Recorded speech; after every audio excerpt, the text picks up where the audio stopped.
मेरे पैर कांपे और मैंने जैसे फोन अपने कान पे लगाया तो मेरे मां के साथ एक औरत काम करती है, वो चिल्ला रही थी, राहुल दादी को गोली मार दी, दादी को गोली मार दी, दादी को गोली मार दी। 14 साल का था।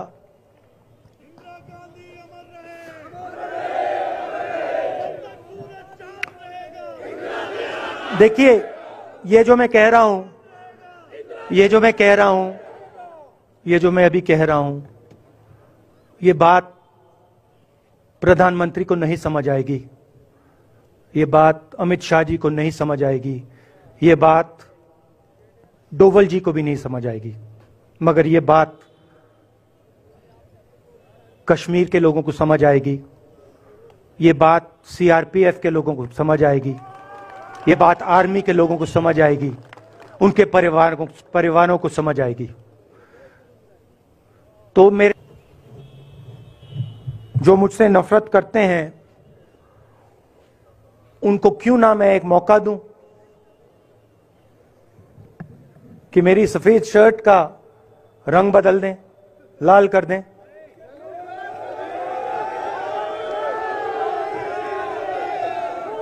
क्योंकि मेरे परिवार ने मुझे सिखाया है, गांधी जी ने मुझे सिखाया है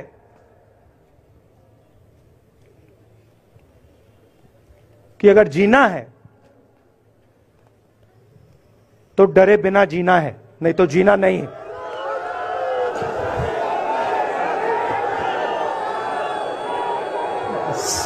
स्टेज पे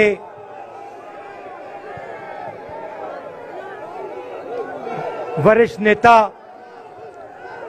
कांग्रेस पार्टी के वरिष्ठ नेता, विपक्षी दल के वरिष्ठ नेता, हमारे प्यारे कार्यकर्ता, भाइयों और बहनों, प्रेस के हमारे मित्रों, आप सबका यहां बहुत बहुत स्वागत।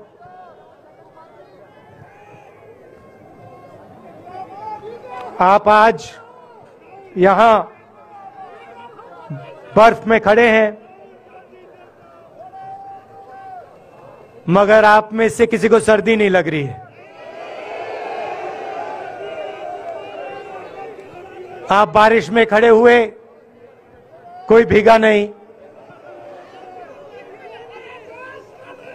गर्मी में आपको गर्मी नहीं लगी, सर्दी में आपको सर्दी नहीं लग रही है,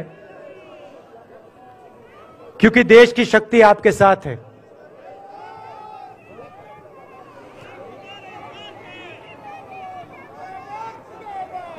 प्रियंका की बात मैं सुन रहा था। प्रियंका ने कहा मेरे मैसेज के बारे में, प्रियंका ने कहा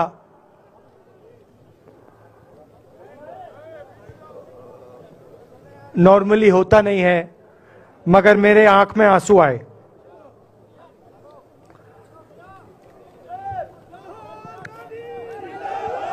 क्योंकि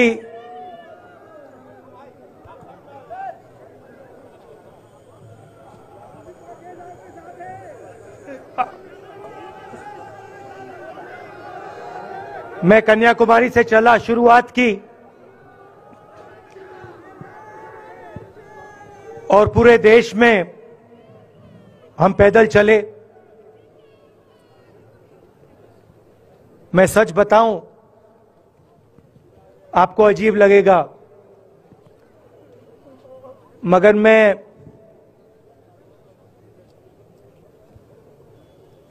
बहुत सालों के लिए हर रोज 8-10 किलोमीटर दौड़ता हूं। तो मैंने सोचा था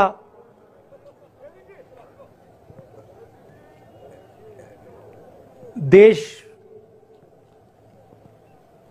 कन्याकुमारी से कश्मीर चलने में इतनी मुश्किल नहीं होगी। मेरे दिल में था कि आसान होगा, फिजिकली मेरे लिए ये मुश्किल काम, मैंने सोचा था मुश्किल काम नहीं होगा। शायद मैं काफी वर्जिश करता हूं, थोड़ा सा अहंकार आ गया, जैसे आ जाता है। मगर फिर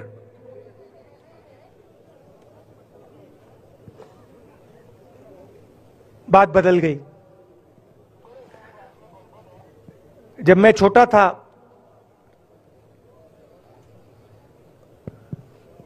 फुटबॉल खेलता था,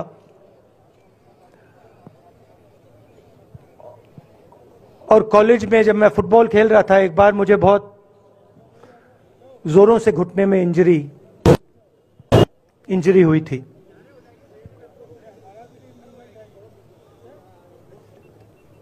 मैं उसको भूल गया था।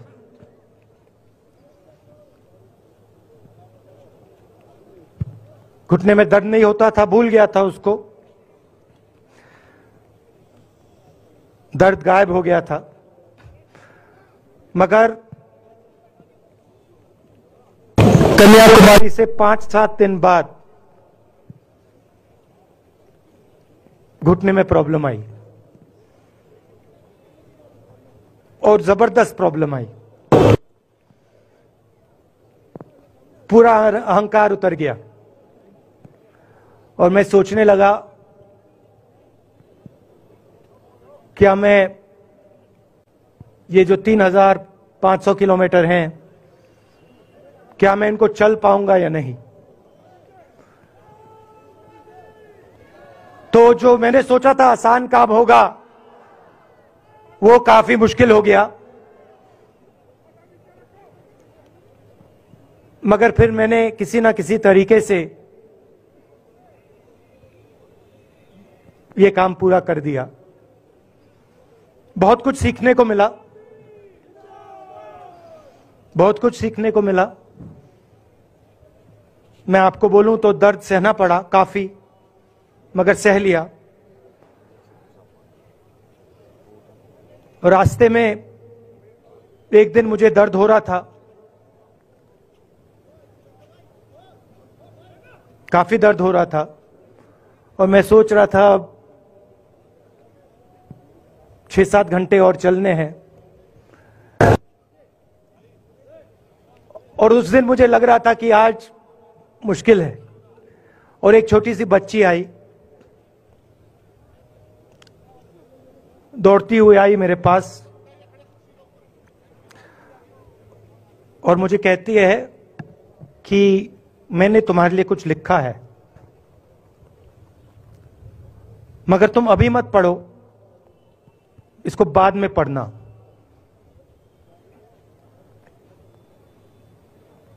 और फिर वो मुझे गले लग के भाग गई। फिर मैंने सोचा, अब पढ़ता हूं क्या लिखा है।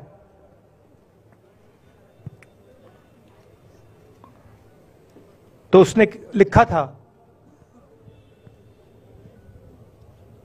कि मुझे दिख रहा है कि आपके घुटने में दर्द है, क्योंकि आप जब उस पैर पे वजन डालते हो तो आपके चेहरे पे दिखता है कि दर्द है। मगर मैं आपको बताना चाहती हूं कि मैं आपके साथ कन्याकुमारी नहीं चल सकती हूं, क्योंकि मेरे माता पिता नहीं चलने दे रहे हैं। मगर मैं दिल में आपके साथ, आपके साइड में चल रही हूं, क्योंकि मैं जानती हूं कि आप अपने लिए नहीं चल रहे हो, आप मेरे लिए चल रहे हो, और आप मेरे भविष्य के लिए चल रहे हो। और उसी सेकंड में, पता नहीं अजीब सी बात है, उसी सेकंड मेरा दर्द उस दिन के लिए गायब हो गया। दूसरी बात, मैं चल रहा था और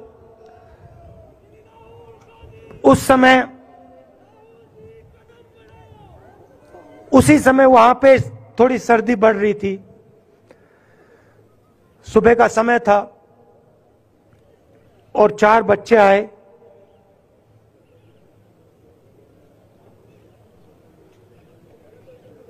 पता नहीं कहना चाहिए या नहीं।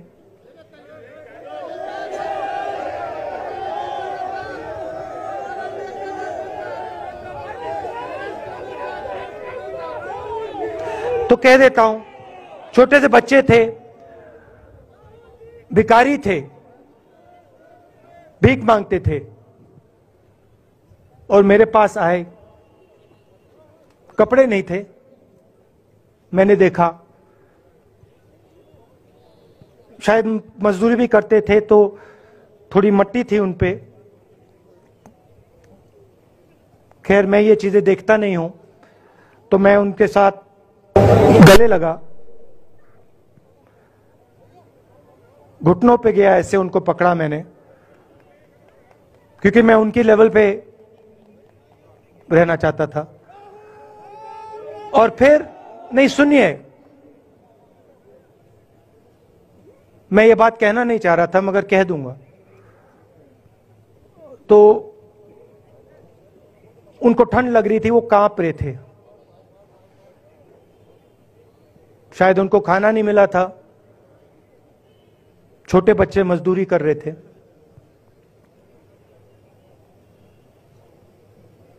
तो मैंने सोचा कि अब अगर ये स्वेटर नहीं पहनते हैं, अगर ये जैकेट नहीं पहन रहे हैं, तो मुझे भी नहीं पहनना चाहिए। मगर मैं झिझका क्यों आपको बताना चाहता हूं, मैं झिझका क्यों आपको बताना चाहता हूं। जब मैंने ये खत्म किया, मैं चल रहा था, तो हमारे साथ एक व्यक्ति थे। उन्होंने मेरे कान में बोला, राहुल जी, ये बच्चे गंदे हैं, इनके पास आपको ऐसे जाना नहीं चाहिए। तो मैंने उनसे कहा, वो आपसे और मुझसे दोनों से साफ हैं।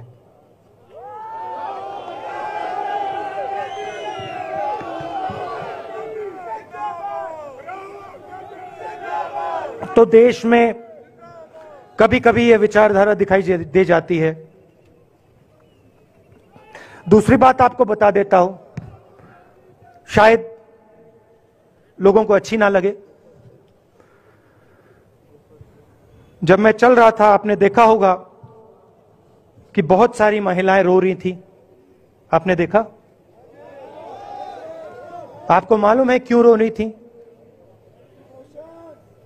नहीं, उसमें से बहुत सारी महिलाएं इमोशनल थी, मुझसे मिलकर रो रही थी। मगर उसमें बहुत सारी ऐसी भी महिलाएं थी जिन्होंने मुझे बोला कि उनके साथ बलात्कार हुआ है, उनको किसी ने मोलेस्ट किया है, उनके किसी रिश्तेदार ने उनको मोलेस्ट किया है।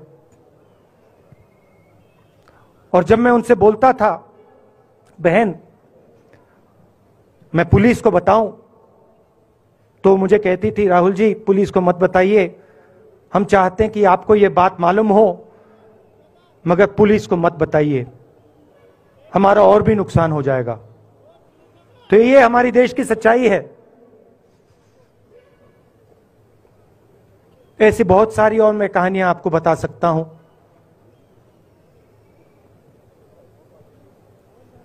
तो फिर मैं कश्मीर की ओर आ रहा था और मैं सोच रहा था कि इसी रास्ते पे मैं नीचे से ऊपर जा रहा हूं। मैं सोच रहा था कि इसी रास्ते से सालों पहले मेरे रिश्तेदार नीचे से ऊपर आए, सॉरी ऊपर से नीचे आए, कश्मीर से इलाहाबाद गंगा की ओर गए। और मुझे ऐसा लग रहा था कि मैं वापस अपने घर जा रहा हूं।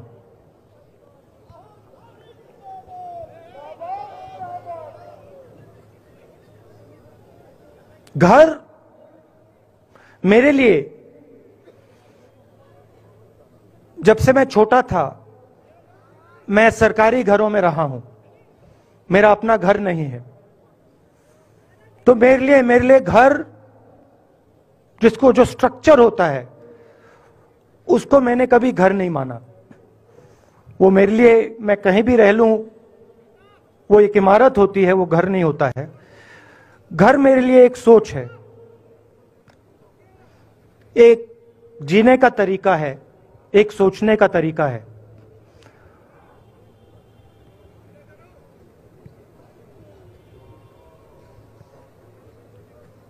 और यहां पे जिस चीज को आप कश्मीरियत कहते हो, उसको मैं अपना घर मानता हूं। अब ये कश्मीरियत है क्या? ये जो शिव जी की सोच है एक तरफ, और थोड़ी सी गहराई में जाएंगे तो उसको शून्यता कहा जा सकता है। अपने आप पर, अपने अहंकार पर, अपने विचारों पर आक्रमण करना, और दूसरी तरफ इस्लाम में जिसको शून्यता यहां कहा जाता है, वहां फना कहा जाता है। सोच वही है। इस्लाम में फना का मतलब अपने ऊपर आक्रमण, अपनी सोच पर आक्रमण, जो हम अपना किला बना देते हैं कि मैं ये हूं, मेरे पास ये है, मेरे पास ये ज्ञान है, मेरे पास ये घर है, उसी किले पर आक्रमण करना, वही है शून्यता, वही है फना। और इस धरती पे ये दो जो विचारधाराएं हैं,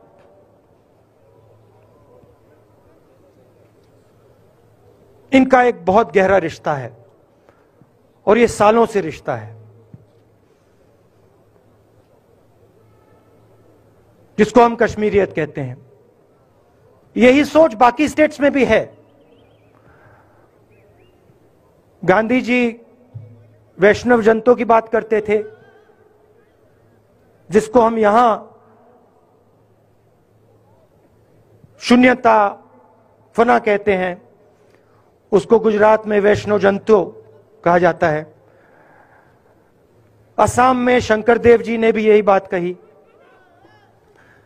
कर्नाटक से हमारे यहां जो लोग आए हैं, वहां बसवा जी ने यह बात कही। केरल में नारायण गुरु ने ये बात की। महाराष्ट्र ने ज्योतिबा फुले जी ने यह बात की। और यहां इसको हम कश्मीरियत कहते हैं। लोगों को जोड़ना और दूसरों पर आक्रमण नहीं करना, अपने आप पर आक्रमण करना, अपनी कमी देखना।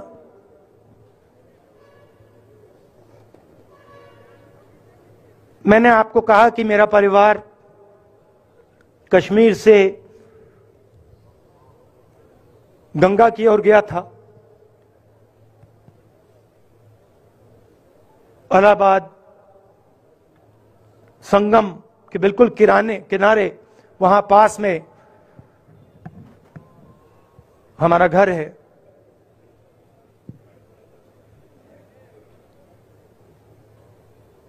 तो जब यहां से वो वहां गए,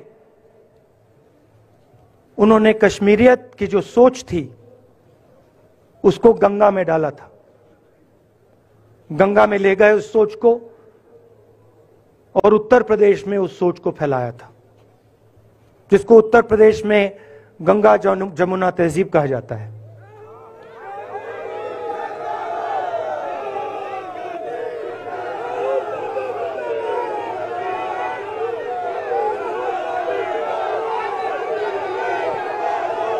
तो उन्होंने, मेरे परिवार ने छोटा सा काम, कोई बड़ा काम नहीं किया। जो आपने उनको सिखाया, जो जम्मू कश्मीर के लोगों ने उनको सिखाया,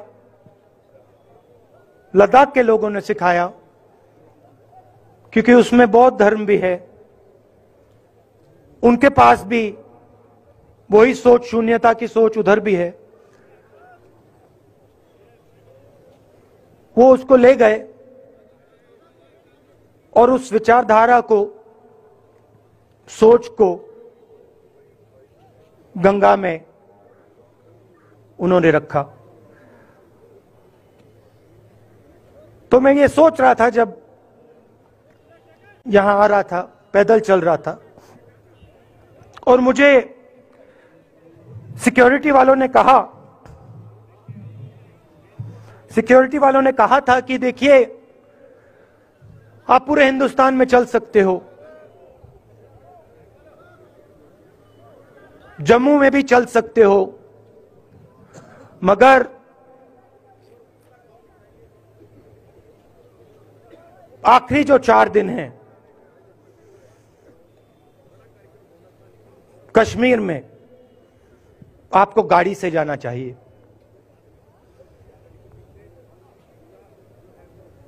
वेणुगोपाल जी ने मुझे कहा पहले, और जो ऑर्गेनाइज कर रहे थे उन्होंने कहा,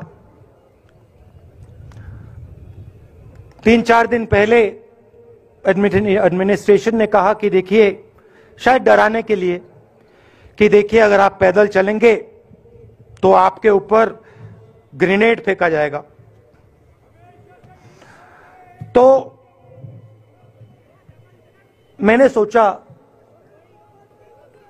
नहीं सुनिए, मैंने सोचा कि ऐसे करते हैं, मैं अपने घर वापस जा रहा हूं, 4 दिन पैदल चलूंगा, अपने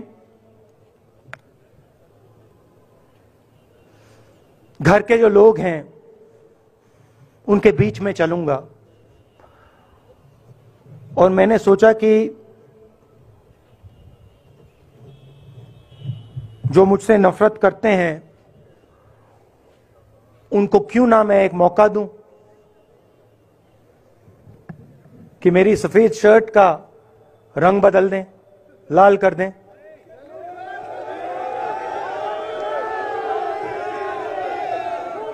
क्योंकि मेरे परिवार ने मुझे सिखाया है, गांधी जी ने मुझे सिखाया है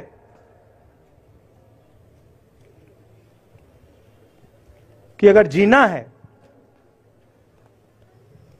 तो डरे बिना जीना है, नहीं तो जीना नहीं है। तो मैंने मौका दिया, मैंने कहा मैं 4 दिन चलूंगा, बदल दो टी शर्ट का रंग, लाल कर दो, देखी जाएगी। मगर जो मैंने सोचा था वही हुआ। जम्मू कश्मीर के लोगों ने मुझे हैंड ग्रेनेड नहीं दिया, अपने दिल खोलकर प्यार दिया, गले लगे।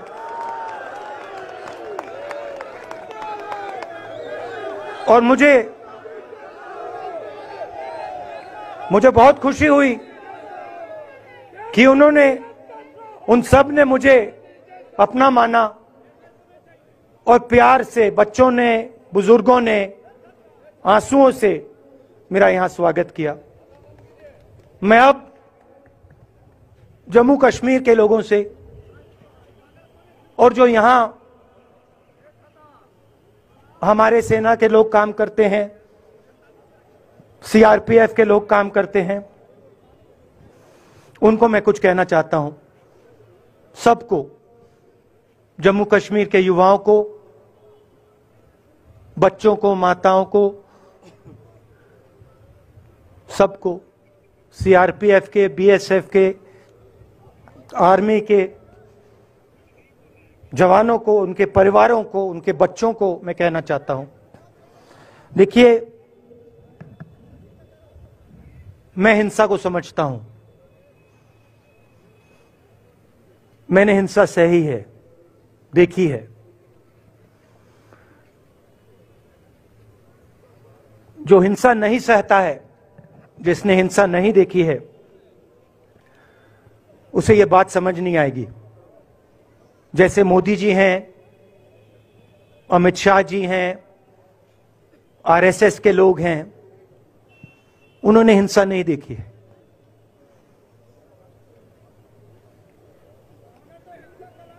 डरते हैं, नहीं डरते हैं, देखिए डरते हैं।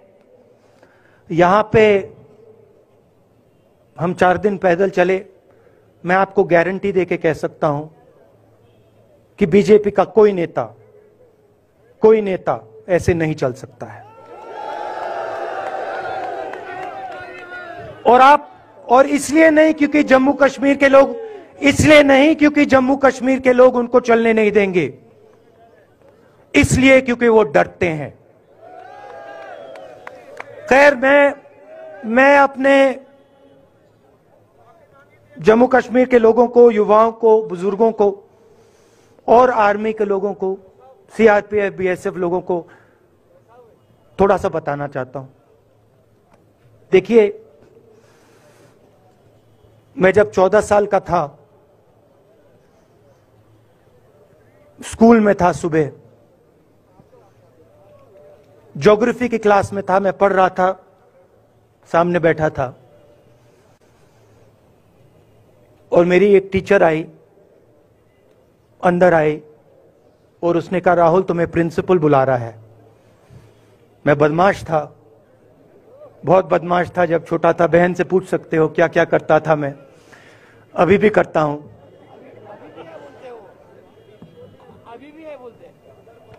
मैंने सोचा प्रिंसिपल बुला रहा है, मैंने कुछ गलती की होगी, अब मार पिटेगी। वहां पे केनिंग होती थी, मैंने सोचा था अब केनिंग होगी मेरी। मगर जब मैं चल रहा था, जिस टीचर ने मुझे बुलाया, उसको देखकर मुझे कुछ अजीब सा लगा। और जब मैं प्रिंसिपल के ऑफिस पहुंचा तो प्रिंसिपल ने कहा, राहुल तुम्हारे घर से फोन कॉल है।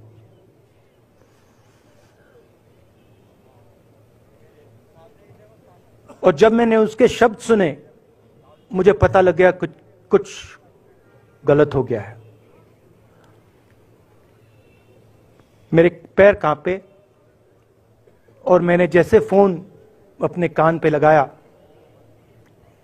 तो मेरे मां के साथ एक औरत काम करती है, वो चिल्ला रही थी,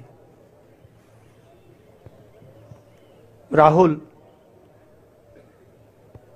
दादी को गोली मार दी, दादी को गोली मार दी, दादी को गोली मार दी। 14 साल का था।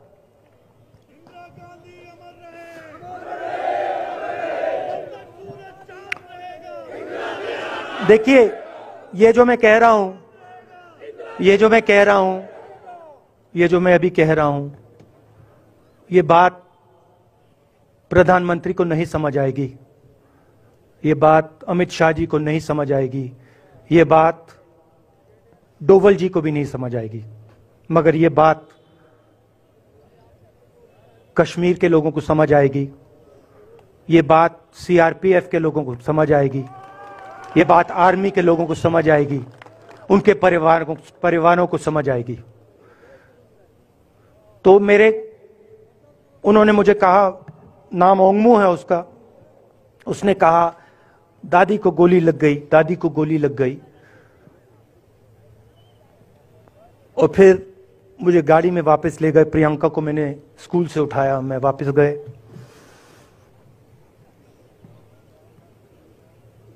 और फिर मैंने वो जगह देखी जहां मेरी दादी का खून था।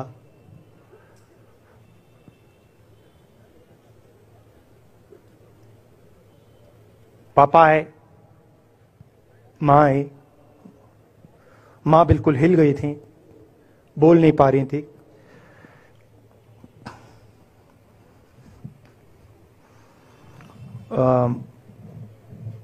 हाँ,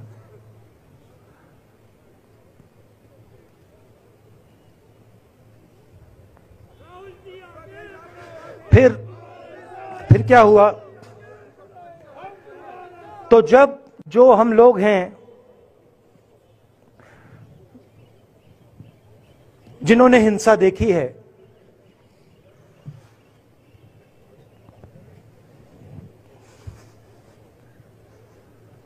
ये जो है ना, ये इसको हम बिल्कुल दूसरी तरीके से देखते हैं।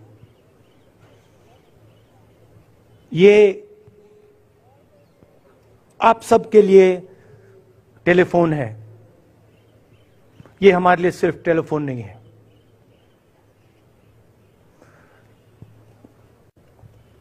उसके बाद 6-7 साल बाद मैं अमेरिका में था और फिर से टेलीफोन आया। 21 में टेलीफोन आया। जैसे बहुत सारे, जैसे जो पुलवामा में हमारे सैनिक मरे थे, उनके घर टेलीफोन आया होगा। हजारों कश्मीरी लोगों के घर टेलीफोन आया होगा। सेना के परिवारों को टेलीफोन आया होगा। वैसा ही टेलीफोन आया। पिता के एक दोस्त थे, उन्होंने मुझे फोन किया और कहा, राहुल बुरी खबर है। मैंने उनसे कहा, मैं जानता हूं, पापा मर गए। कहते हैं हाँ। मैंने कहा धन्यवाद, फोन रख दिया। तो मेरा कहना है जो हिंसा करवाता है, जैसे मोदी जी हैं, अमित शाह जी हैं, अजीत डोवल जी हैं, आरएसएस के लोग हैं, वो इस बात को समझ नहीं सकते हैं, वो दर्द को समझ नहीं सकते हैं। हम समझ सकते हैं। पुलवामा के जो सैनिक थे, उनके बच्चों के दिल में क्या हुआ मैं जानता हूं। मेरे दिल में वही हुआ है जो यहां पे कश्मीर में लोग मरते हैं, उनके दिल में क्या होता है। जो फोन कॉल आता है, क्या लगता है, वो मैं समझता हूं, मेरी बहन समझती है। तो कल किसी जर्नलिस्ट ने मुझसे पूछा, यात्रा का क्या लक्ष्य है?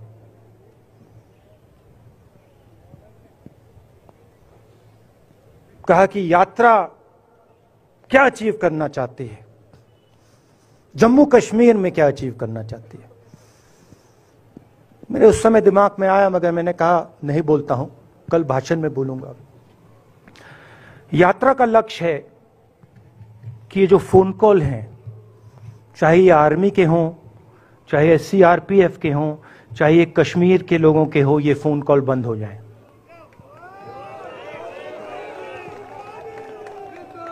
कि ये फोन कॉल किसी बच्चे को, किसी मां को, किसी बेटे को ना लेना पड़े।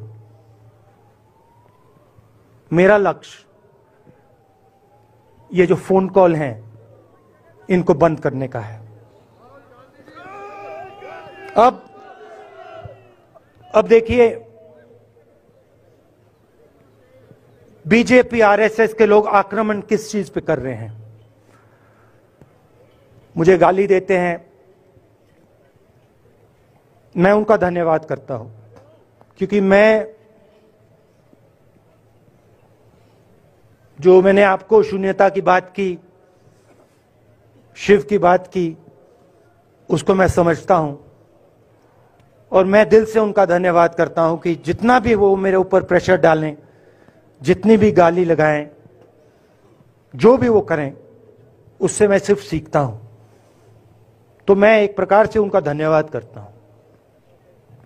मगर जो मैंने आपको बात बोली पहले, चाहे वो कश्मीरियत है, चाहे वो वैष्णव जनतो है, चाहे वो शंकर देव जी हैं, बसवा हैं, नारायण गुरु हैं, तिरुवल्लुवर हैं, जो तमिलनाडु के बड़े पोएट हैं, फूले जी हैं, और जो कश्मीरियत हैं, ये इस विचारधारा पे आक्रमण कर रहे हैं। और ये जो विचारधाराएं हैं, ये इस देश की नींव हैं, इस देश की फाउंडेशन है। और आपने जो किया, जो यात्रियों ने किया, हम सब ने किया, इस विचारधारा की रक्षा के लिए किया है। मैंने ये काम अपने लिए नहीं किया, मैं ऐसा काम अपने लिए कभी कर ही नहीं सकता हूं। मैंने ये काम हमारे कांग्रेसी मित्रों को ये अच्छा ना लगे, मगर मैंने ये काम कांग्रेस पार्टी के लिए भी नहीं किया है। मैंने ये काम, और हम सब ने ये काम हिंदुस्तान की जनता के लिए किया है। और हमारी कोशिश है कि जो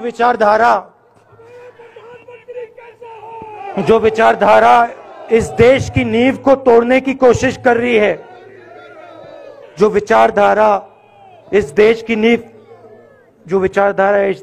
नींव को तोड़ने की कोशिश कर रही है, उसके खिलाफ हम खड़े हों, मिलकर खड़े हों, नफरत से नहीं, क्योंकि वो हमारा तरीका नहीं है, मोहब्बत से खड़े हों। मैं जानता हूं कि अगर हम मोहब्बत से खड़े होंगे, प्यार से बात रखेंगे, तो हमें सफलता मिलेगी। और उनकी जो विचारधारा है, उसको हम सिर्फ हराएंगे नहीं, मगर उस विचारधारा को हम उनके दिलों से निकाल देंगे। तो आपने, देश की जनता ने हमारा समर्थन किया। हमारी कोशिश है कि हमें, बीजेपी ने एक जीने का तरीका, राजनीतिक तरीका दिखाया है। हमारी कोशिश है कि हम एक और तरीका, जो हिंदुस्तान का तरीका है, मोहब्बत का तरीका है, वो हम देश को दिखाएं। हम देश को याद दिलाएं कि हिंदुस्तान मोहब्बत का देश है, इज्जत का देश है, भाईचारे का देश। तो हमने जो कहा था, छोटा सा कदम लिया है, बड़ा कदम नहीं है। नफरत के बाजार में मोहब्बत की दुकान खोलने की कोशिश की। धन्यवाद। जय हिंद।